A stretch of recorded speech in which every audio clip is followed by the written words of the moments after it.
So when I was thinking about this project, the first thing that came to my mind is something that I think is pretty unique to our generation, um, which I lovingly refer to as situationships, which are when you meet someone and you both admit that you like each other and you kind of act out a relationship, but nobody ever actually says that it is a relationship. Um, this confuses me. I don't understand it. I don't know why we're doing this. It's very weird. So a lot of people claim that they do this because they don't want to actually be in a relationship, but they just kind of like want the comfort of another person. But that's very confusing because I really don't see the difference between a situationship and a relationship outside of the fact that you're just not calling it one.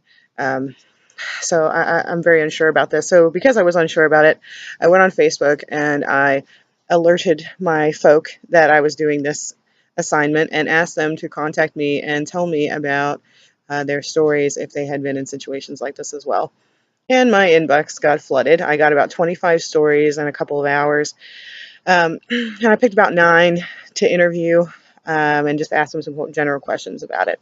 So, uh, the first reason that, or the biggest reason that people gave as to why they got into these situations is because they didn't feel like they were capable of committing to a relationship and they didn't want to hurt the person they were with or get hurt in the process. However, 5 of the 9 people that I spoke to said that these situationships, as we're calling them, were some of the biggest heartbreaks of their life. These were some of the most chaotic and traumatic situations that they'd ever been in romantically, because it was so unclear as to what was going on, and it was so inconsistent with how they were able to behave and treat each other, that it was just very confusing and frustrating. Most people did think that eventually it would turn into a relationship or the person would get comfortable enough to admit that they were dating, which of course does not ever happen. Um, I think a lot of this comes from the fact that as a generation, we're really into things being temporary. We are terrified to commit to anything. There's always greener grass and all that. And my friend refers to it as the Snapchat generation, where in terms of romantics, we want everything to be instantaneous and non-detectable. So we want to be able to have it and then never think about it again. Um, and then, a lot of it, I also think, is our want to not put labels on things. I think in our attempt to get away from these sort of monogamous, stereotypical relationships, we've almost gone too far, or maybe in the wrong direction, where now you can't call anything anything, and you're not allowed to even have the conversation, because if you are, you're trying to put labels on things, and apparently that's like a very not cool thing to be doing, which very much confuses me. In my opinion, labels are the only way you just can decipher between salt and sugar. I don't want to just figure it out. I don't want to put salt in my coffee and just, try. That's no, I'm not into that. I like things to be direct and clear and understand what I'm doing. And I can't imagine why anybody would want to do otherwise.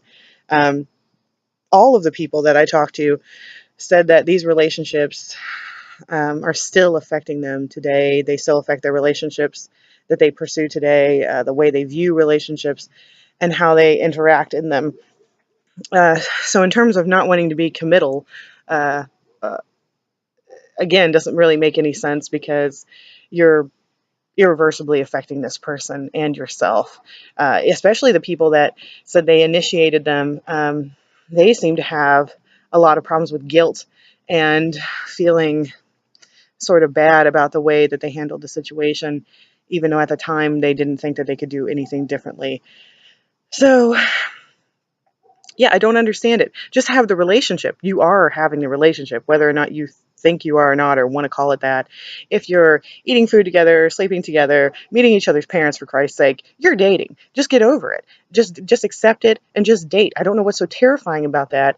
I don't know what's so frightening about it. You're already doing it. Just call it the thing, and stop acting like you guys are just friends or something. You're not friends. That's not what's happening. It's gross and it's weird and I don't like it. Um, and this, like, it's complicated status is complete bullshit.